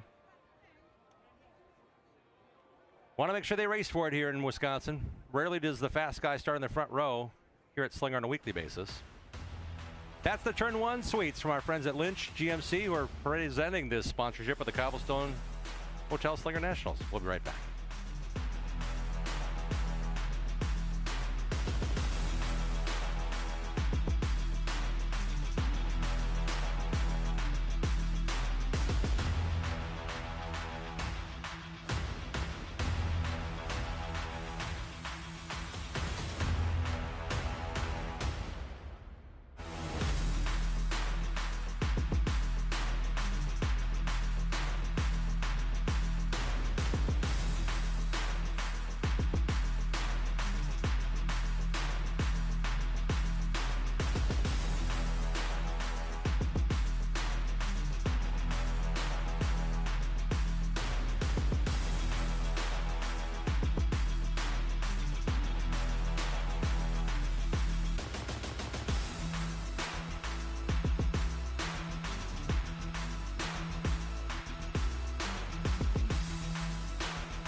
Welcome to Wisconsin, Slinger, USA.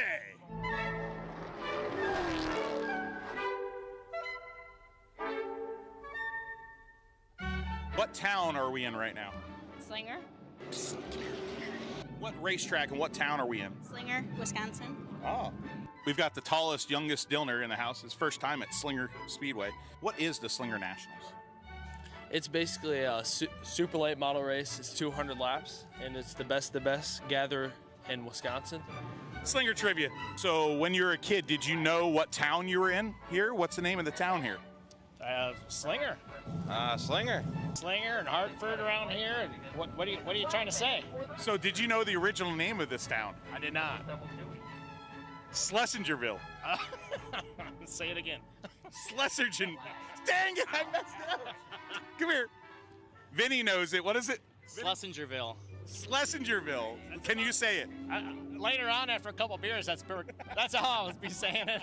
Do you know what the original name of Slinger, Wisconsin was? Nope. Schlesingerville. Schlesingerville. It's the Schlesingerville Nationals at Schlesingerville Speedway. Schlesingerville? Yeah. Like Schlesinger? Like a golf ball? Schlesingerville. Did I get it right? Schlesingerville. Hey, he got it better than me. Hey, we're here at Slinger Speedway, you know. Schlesingerville was first settled by A, Joe Shear, B, Dick Trickle, C, Alan Kowicki, or D, the Potawatomi. Al Schill, B, Joe Shear, or C, Native Americans. I'll say Joe Shear. I mean, let's just go with it. Dirt here, you know. A, Grant Griesbach, B, Rich Bickle, C, Alex Prunty, or D, the Potawatomi Indians. The Potawatomi Indians? The Potawatomi. I said that one right. Would you know what type of Native Americans? The Potawatomis? Yes! Bing, bing, bing, bing! Woo! Slinger! What you got there, guy? Deb sampler basket. That's quite a platter here. Rate me the cheese curds here. Rate the cheese curds. I love them. They're Hey, great. come The on. best. You know there's a brat somewhere around here. I've heard a rumor. Is this where the brats are at? It is. It is? Yep, it You is. guess what? I bet you won't be able to believe this, but I like bratwurst. Really? I do too. You like bratwurst? Yeah, I too? do. We're best friends. We just became best friends. Best friends forever. Don't tell Travis Tassel they just gave us free brats. We got to give him a tip, though. Camera guy, Vin. Rate the brat, bro. It's a solid 8.2 out of 10. Hey, Nassau, we did not get any free. Nothing free. Never. No, they better not get nothing for free. That's their job, is to make sure nobody gets free food. Yeah.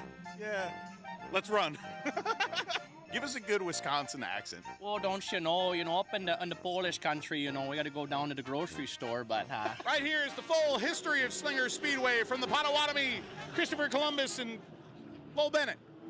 The Slinger Super Speedway. Yeah. Is it super? Yeah, it's super fun.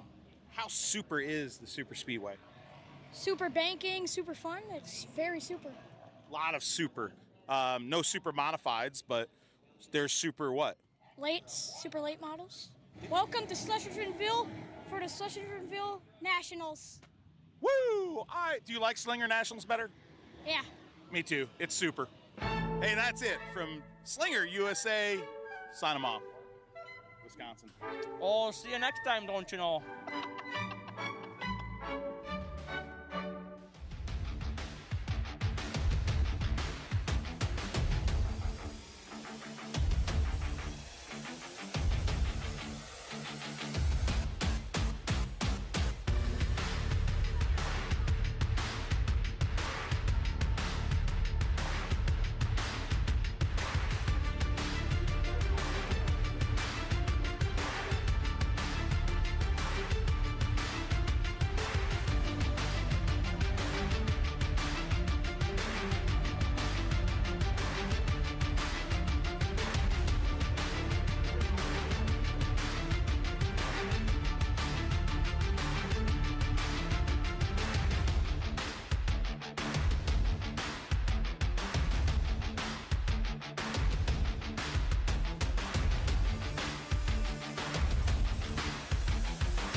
Well, it's quite simply the best place on earth. I mean, this is America, and God bless it.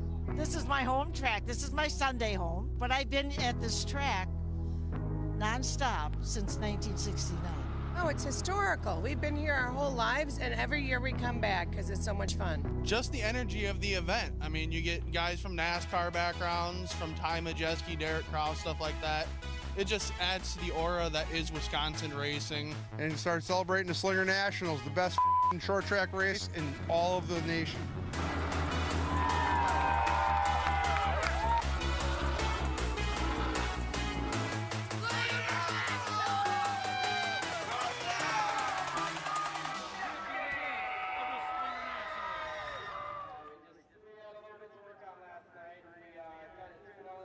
Welcome back to Slinger Super Speedway and our presentation of the 47th annual running of the Cobblestone Hotel Slinger Nationals, presented by Lynch GMC Buick of West Bend. I'm Jim Trado, Blake McCandless, Bob Dillner's here. The track, we have a bit to tell you because there's a lot of race cars on the track for the last 3 days, and by goodness, we are at the point now we're about to reach our opening ceremonies portion here. That's a new venue in Turn 4, a little overlooking the track. That's the Turn 4 viewing area. They've got a nice little cocktail lounge in there and a nice sitting area. You had a nice little party there yesterday. Yeah, great. A lot of improvements gone, and that's kind of a meeting place for folks as well. It's really neat to know that that's available, and it's something that the Dassaus have brought into the Slinger Super Speedway after purchasing the track from Todd and Elizabeth Thielen a couple years ago, forever improving this facility. Pretty cool. Doing a great job, and again, I love to see that the fans have really turned out. I know last year was such a difficult position to be in with the weather and everything, but man, they have shown up and shown out today. I just stepped outside for a minute or two just to kind of see what's going on. The parking lot's filling up. The people are here. It's just so hot they can't sit still long enough. I mean, there's a lot of people in the line for food.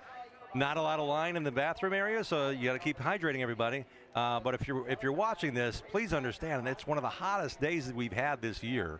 And these fans have come out in great numbers. So you say, oh, nobody's in the stands. Well, guess what? They're all trying to seek shelter or shade or something to drink or eat. Here, as you see, the parking lots are full. That's the ski hill across the lot, top of the screen. That's full up, too. Yeah, they have shown up and shown out in a big way here at Slinger Super Speedway this afternoon, and ready to see what's going to be a fantastic night of racing. And saw qualifying wrap up a little bit earlier. Just getting ready to go. And again, an LCQ field that I think any given week would be an amazing show, an amazing field. And yet we get to see it just to get into the Slinger Nationals. Yep, just looking forward to that one. You caught a glimpse of the freeway, the highway behind the racetrack. That's Highway 41. That'll take you north to Oshkosh and the EAA fly-in that's going on right now. You go a little bit further north and hang a right. You're in Green Bay. We're home of the Green Bay Packers at Lambeau. We're just about 35 miles north and west of downtown Milwaukee. And it's a great place. It used to be a little test track for a couple of families that lived across the street, the Johnsons, and they became legends in the super modified era around this part. It was their test track, this little piece of land. And then in 1974, they got the idea to dig a hole and put pavement on the track, and it's been this configuration ever since. It's been fast, it's been fun, and a great place to watch racing, a great racetrack destination since 1980, thanks to Wayne Erickson, the team, the track owner then, and Dick Trickle saying, when can we get Dick Trickle to race at our racetrack? He said, pick a weeknight. I'm busy racing on weekends. So it became a Tuesday night race, one in June, one in July, back in 1980. Then it expanded into several race series, and Dick brought a lot of friends from the NASCAR world here for many years.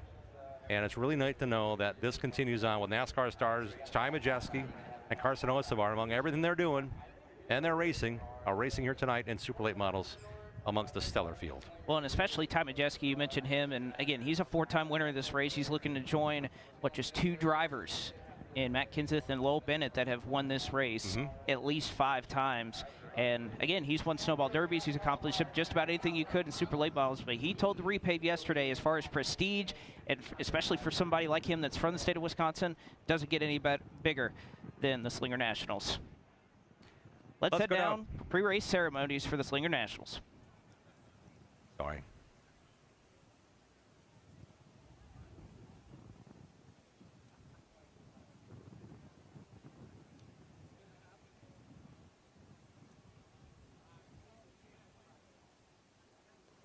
It is time for our opening ceremonies. At this time, I would ask you to please rise as you are able. Gentlemen, remove your hats. If you're walking on the fan midways, either the upper or lower fan midway, or if you're walking in the pit area, I would ask you to just please pause for a moment and give us your attention. To start things off, we will begin with the Pledge of Allegiance. And here to lead us in the pledge is Bill Ostovich Sr., and I would ask you, or encourage you, I should say, to say the pledge along with us.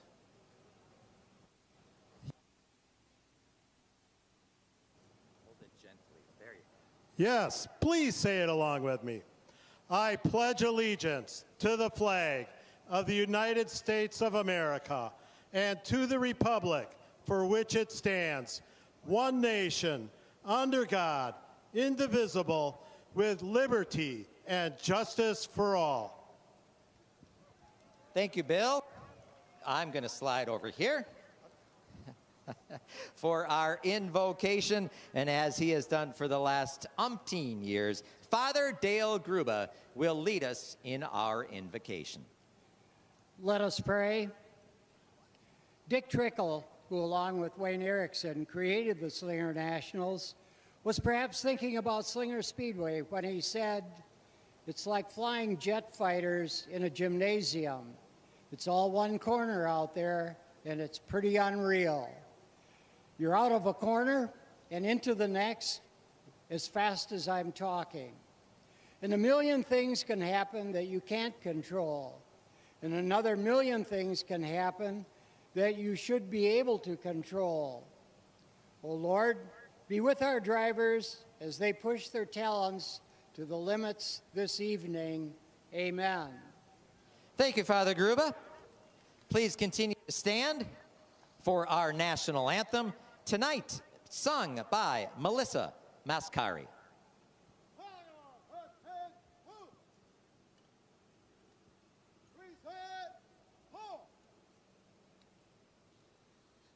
Oh, say, can you see by the dawn's early light what so proudly we hailed at the twilight's last gleaming, whose broad stripes and bright stars through the perilous fight o'er the ramparts we watched were so gallantly streaming, and the rockets' red glare, the bombs bursting in air, gave proof through the night that our flag was still there. Oh, say does that star-spangled banner yet wave o'er the land of the free and the home of the brave?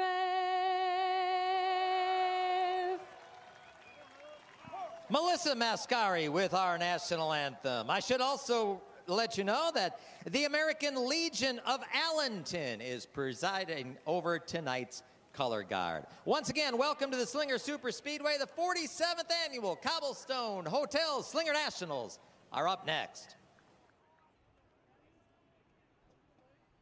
The crowd is filing in.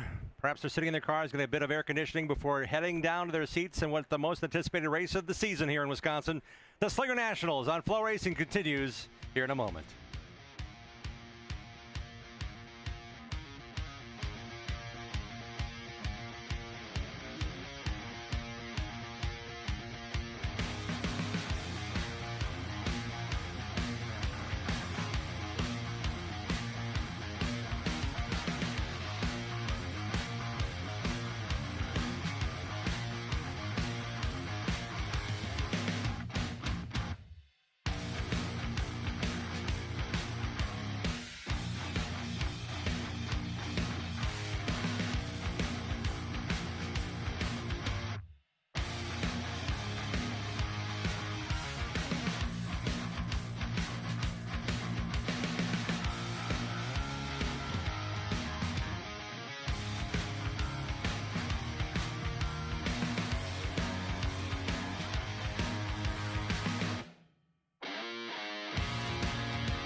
Welcome back to Slinger Super Speedway. We are getting ready to go racing on a beautiful, albeit pretty hot, Tuesday night here in Wisconsin. It's the 47th running of the Slinger Nationals. Started back in 1980 with a vision and a dream by Dick Trickle. I was here in 1987 when they ran first Tuesday in June, first Tuesday in July. Racing in both of those races were Dale Earnhardt, Bobby Allison, Davey Allison, Alan Kowicki, Mark Martin, among several stars in the Midwest. That was a special year. That might have been one of the highlights. But Matt Kenseth has raced here even throughout his NASCAR Hall of Fame career. He would always make time to come back to the Slinger Nationals, if not once a year, maybe every other year. And Matt is the only 8-time champion of the Slinger Nationals since 1990 when he first started racing in Superlates. I've been around him that long to watch his career through this racetrack. And this racetrack has provided many different champions that have gone on to win big things. Alan Kowicki was the second ever Slinger Nationals champion. He won a weekly track championship here as well. He won one in Kaukauna, Wisconsin International Raceway, before he decided to move on to ASA, then to NASCAR, and become a NASCAR Hall of Famer himself. So there's a lot of history here, a lot of pride in the Wisconsin drivers that have raced here. Teddy Musgrave raced here. He was a NASCAR Truck Series champion. Ty Majeski, another Truck Series champion. He's here tonight, 4-time defending champ of the Slinger Nationals. There's a lot of history when it comes to Travis Quapple, also racing out of this area, winning a NASCAR Truck Series championship back in 2003.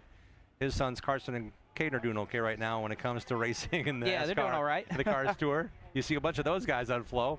Heck, I remember seeing them at Millbridge on Flo, and they were tearing it up then. Yeah, it's cool to see that family tradition continues. It starts a lot with the grounded roots here of these short tracks in Wisconsin for those teams and drivers we mentioned.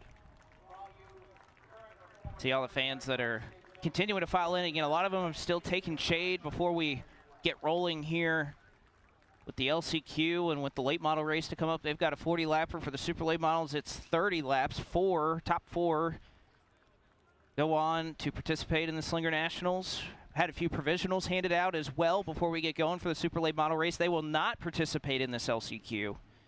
Yeah, 5 drivers were told after qualifying, based on various things, that they're getting provisional, and they won't have to race in this 14-car last chance qualifying event, where only 4 cars will advance. You mentioned about an all-star lineup for a B-main.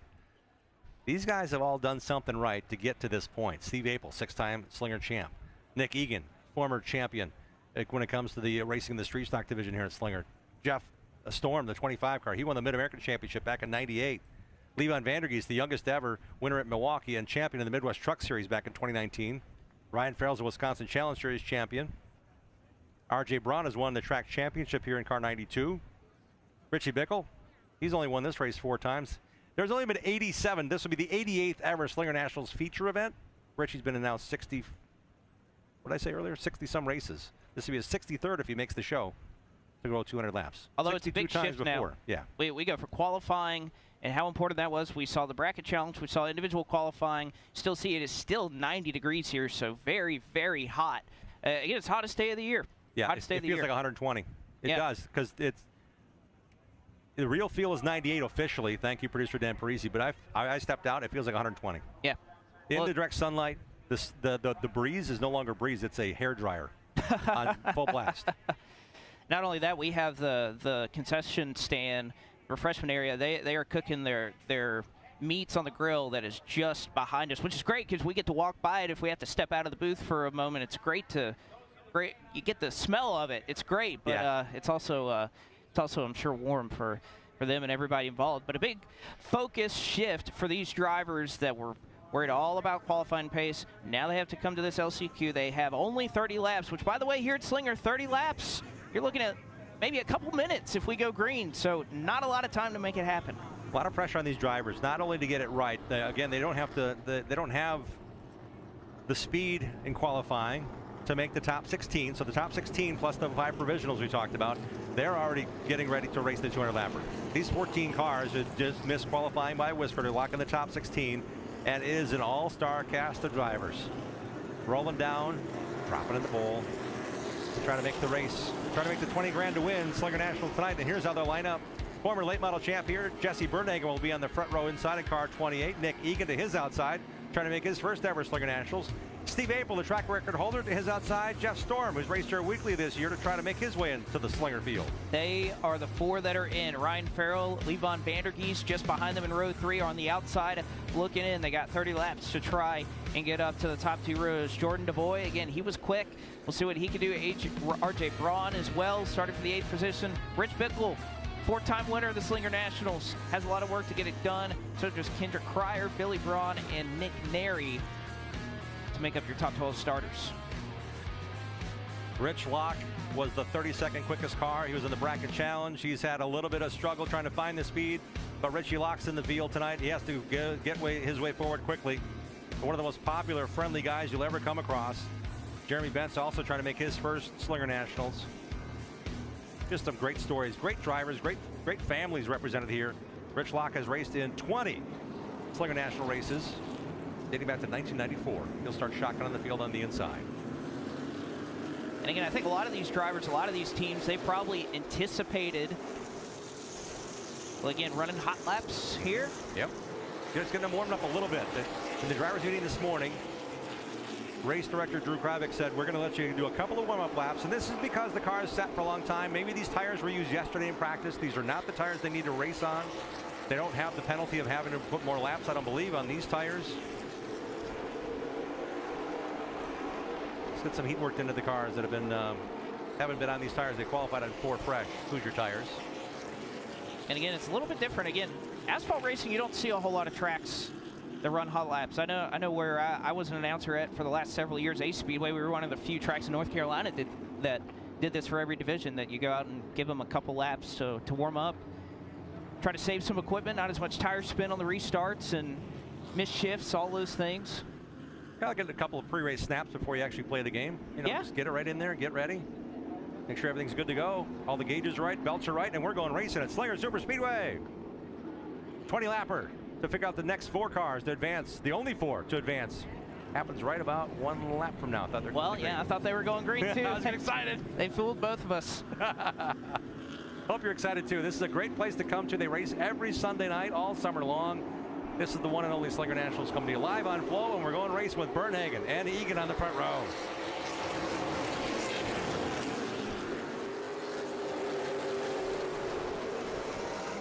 Nick Egan on the outside has raced here a lot, but not in supers much. He's in the number 13 Dillon Transportation car. He's been here many nights. His dad Mike has raced here for 3 decades or more. That's a great family team there. Ryan Farrell also on the inside, that blue and white number 80, the 37-year-old engineer by trade. His team's been at it for 10 years together. Bump and run there almost. They almost decided that they were going to run this race. They're 3rd and 4th right now. And Jordan DeVoy and Jeff Sarah, big damage for the 38. Wow. You can see that right front fender. Bodywork is crinkled on it, but not going to slow him down. He's going to make that move. I saw the close call between Farrell and Egan. You saw what happened to the 38 car of DeVoy. Storm finally trying to get down the line. Oh, and there's trouble into turn 2. Jeff Storm up into the 92. That is going to warrant our first caution flag of RJ Braun sitting at the top side of turn 2, and they are racing hard outside of the top 4 already in these opening couple of laps. You see those glimpses of chances. You got to take it. This race is not that long. You need to get in the top 4. They were going every way forward to try to get there. Racing unofficially in the 5th position, RJ Braun getting together with Jeff Storm. Storm's pulled off the racetrack already, and this is the damage left behind by the 92 of Braun. It happens quick here, 11-second laps, and now you're racing for your chances to race into a race you spend a lot of money on your race cars to get ready for. Here comes the 92 of Braun coming up, and it looked like, oh yeah.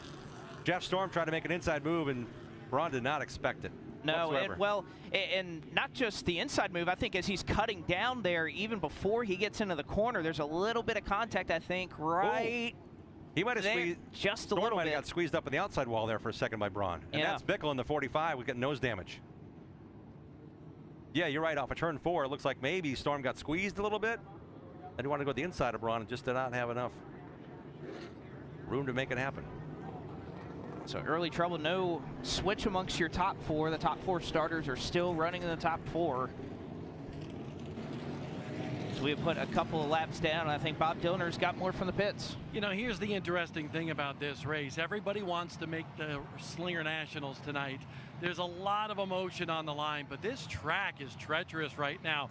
I spoke to Billy Van Meter earlier today, and he told me he's never been on a racetrack this slippery. Steve Apel as well, saying this track is wild today under these temperatures. But I did speak to Billy Braun earlier today in that black and gold number 17 car. And the ironic thing is he gave me one of the best lines of the day that any driver has. He said, it's the worst car I've ever driven in my life.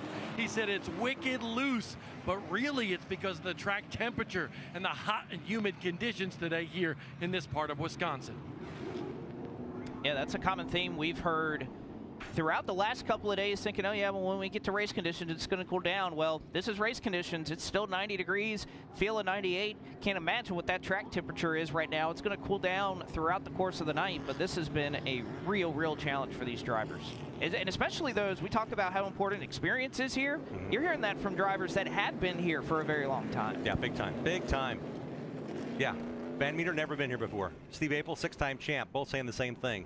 Billy Braun has raced here in 4 cylinders on up through the Superlates now. At age 18, he's got a lot of track time, but these conditions are quite different for a lot of the teams because A, we're daytime racing, and B, it means so much to be at the Nationals. You're at the peak of your performance. You got the freshest stuff on your cars. You're competing against some of the best drivers that may or may not be with you again. You might see them just once a year trying to make their way into the show here at the Nationals. Everything matters.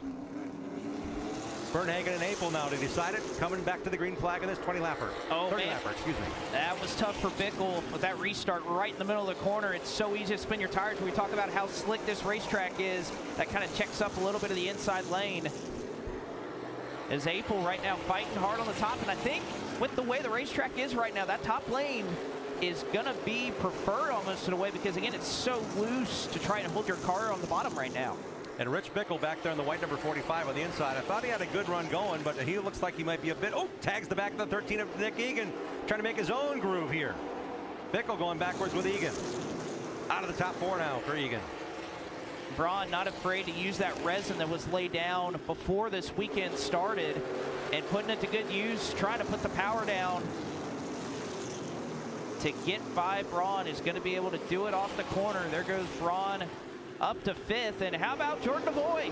Missing almost the right front fender of that race car is not slowing him down. He's up to 4th. Now he's looking to the inside of Ryan Farrell for 3rd. They make a little contact in 3 and 4. DeVoy, and Farrell have been longtime friends for decades now, as crew members, as teammates. When it comes to working on cars together to make them go fast, they're going to race it clean here. But DeVoy, you can see the challenges he has with that bent right front. No idea how the toe is on the steering on here, but he's making a go at it with Farrell.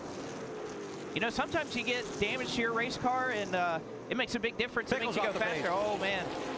Bickle with more nose damages off the pace. The 4-time Slinger Nationals champions heading pit side.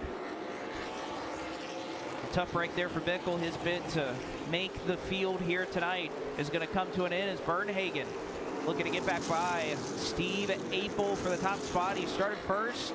Apel took the lead. Now Bernhagen back to the point. And I think if I'm Steve Apel, I'm doing exactly what I want. What's the outside groove feel like? I'm back on the racetrack. I'm in the show. I got a transfer spot.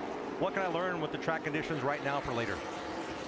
Those two are locked in as well right now as Farrell and DeVoy. DeVoy and Farrell now with Billy Braun, the first car outside, looking into the 17. This is the battle. 2 spots out of the transfer. Egan on the outside, Neary on the inside. Both trying to make their first Slinger Nationals. Neary's made a lot of big moves here back in the field, avoided some carnage. Again, a lot of the cars behind 5th place, they have a couple of dents and scratches. The problem is that this battle is going to hold him up long enough that if he gets clear, 13 laps to try and chase those cars down in front of him. I mean, you're looking at 2 minutes maybe to try to get back by. Yeah, we're getting close. Count to 10. Will be 10 laps to go in this one. Laps are winding down quickly here. 11.8 second laps. Goes pretty quick to try to get your way into the 200 lapper. You got to get top 4 in the rundown. The top 5 are on a breakaway from this bundle.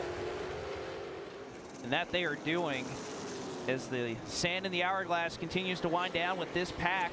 It is all about that drive up front, and We talked about Billy Braun and that 17 car, worst driving race car he's ever had. He is catching your top 4 and starting to reel them in.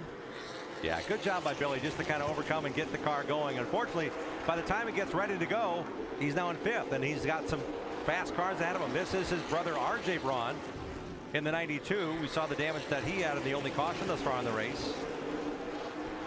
And that's the distance in this quarter mile between in the show and racing. That's the 4th place car of Ryan Farrell, the Adams Towing Elk Creek Automotive number 80, and the PD Padurka 17. That's the sponsorship by Billy Braun's number 17. Those top 3 might be content to just kind of ride it out. Crossing the line this time, 7 to go for Braun to find a way around that 80 car. In 6th, way on back, not going to be a factor. It is all about Ryan Farrell, and can he find a way by? Been a little bit quicker each of the last 3 or 4 laps, but as he approaches, can he get the job done? 5 to go this time around. Abel's rear end stepped out there. Can the 38 of DeVoy capitalize? The answer is no, but man, Abel's car was really sideways up at turn 4. He had to lock it down and slow DeVoy down to get control back of that 51 car. He slides up once again.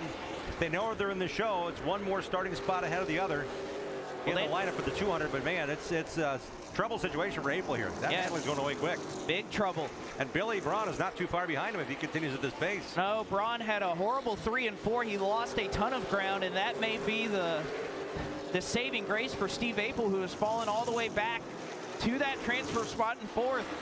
Can Braun, yeah, you can see big wiggle off of 4. Does he have enough? 2 to go. He's trying. Braun's car was sideways off the 4th corner, hitting the high banks into turn number 3 now. This way should be able to make some speed. Oh, on exit, Apel figured something out. His car was true and clear, while Braun's car was again sideways. Bernhagen going to lead him back to the checkered flag. He'll be in the Slinger Nationals. So will Jordan DeVoy, Ryan Farrell, and Steve Apel hangs on to the final transfer spot. Those teams have some work to cut out for them. They have a lot of work to do to get that speed. Bernhagen had a really good run. Yeah, he did. Got a great starting spot. Was able to hold them off through the restart. Held off Apel. Apel's handling went away. Bernhagen's stayed true. And Billy Braun there again. He looked so strong to be able to run down those top 4 and just lost the handle those last couple of laps. But Jesse Bernhagen, school principal, he will be in session tonight for the 47th annual Slinger Nationals. And we'll have to see if there's any more provisionals to hand out for Billy Braun, Nick Egan, R.J. Braun, Nick Neary, Hendrik Fryer, Leland Vandergeest. Richie Locke pulled off the racetrack before the race concluded, as did the other 3 cars you see on the screen. A lot of track time here. Jeremy Bentz, 12. Rich Bickle, Jeff Storm also did not finish the race.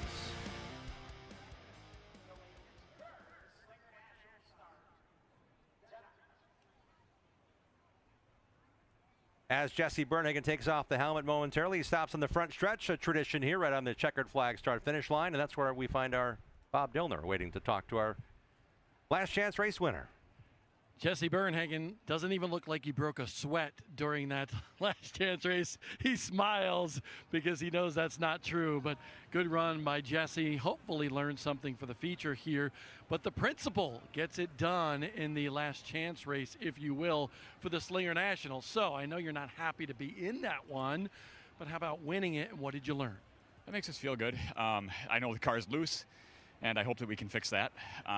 It shouldn't take much to fix it. The car feels really, really racy. It's just, you know, that was 30 laps, and I just abused the tires to put it in that spot. So I saved as much as I could. You know, hopefully we can move forward in the race.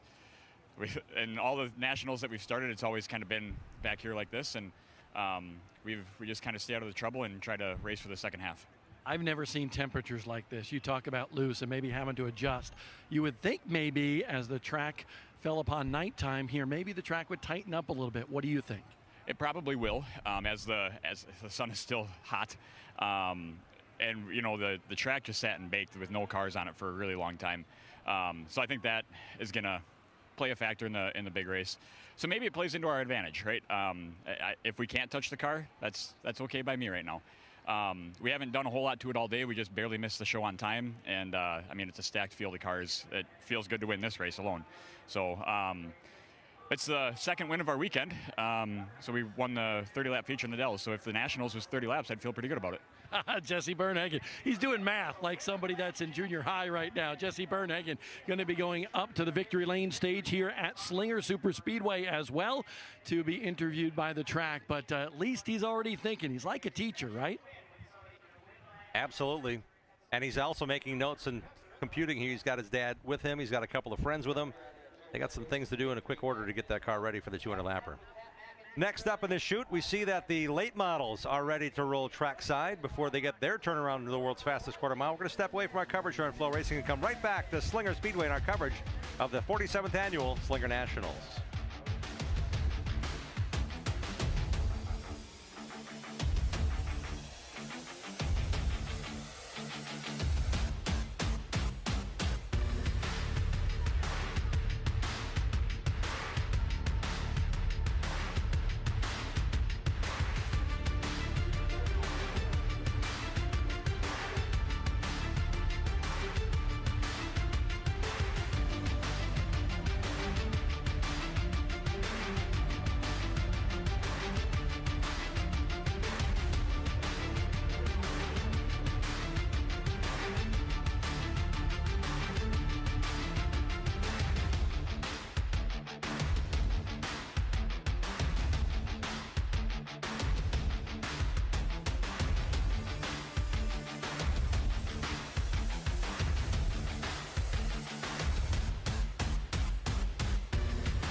The drama continues at the 47th running of the Slinger Nationals in Wisconsin. Last chance race for the super late models is over. Jesse Bernhagen wins that race, but on the outside looking in for tonight's big show, 4-time champion of the Slinger Nationals, Rich Bickle. Rich, I know you pulled off early in that team looking at that race car. What happened? Oh, the 25, I don't know what he was doing. Drove into one underneath the 492 and took him out, and I was there, and he knocked the ductwork all in and the hood half off it, and the motor was starting to overheat, and the thing got really free, and left her tire shrunk almost 3/4 of an inch. So it's like, you know, the car's really good. I thought I had a heck of a qualifying lap, but we're struggling a little bit trying to qualify in speed. In race trim, we've been really good, and it just kind of got tore up, and then we're just going to try to get it back together so we can go out there. But I mean, the motor was running away really hot. You're a competitor, okay, but you're also a fan of this sport. To not be able to get in the show and qualify into the show, how much of a gut check is that for you? Well, what's really funny is the track slowed down and we picked up, and I thought I had a heck of a lap. I thought we ran an O, because I mean, this car, we've been here with it twice now, and I mean, it's been super fast, and just we've been struggling, and not handling wise. It just hasn't had, you know, speed, and I don't know where it's going from, because I mean, like I said, I thought my second lap, I thought it was incredible, but obviously it wasn't. And so we'll just try to, you know, start in the back and put a show on like we normally do, and go from the back to the front if things don't overheat. Hopefully get the stagger figured out and be there at the end, because I think this is my 42nd Nationals out of 47, so I won 10% of them, so I wasn't too bad. I probably wish I won 3 or 4 more, but circumstances. Hey, Rich Bickle, one of the most decorated drivers, not only at the Slinger Nationals, the Snowball Derby, where he's a 5-time winner down there, and won a race a few weeks ago at Grundy County.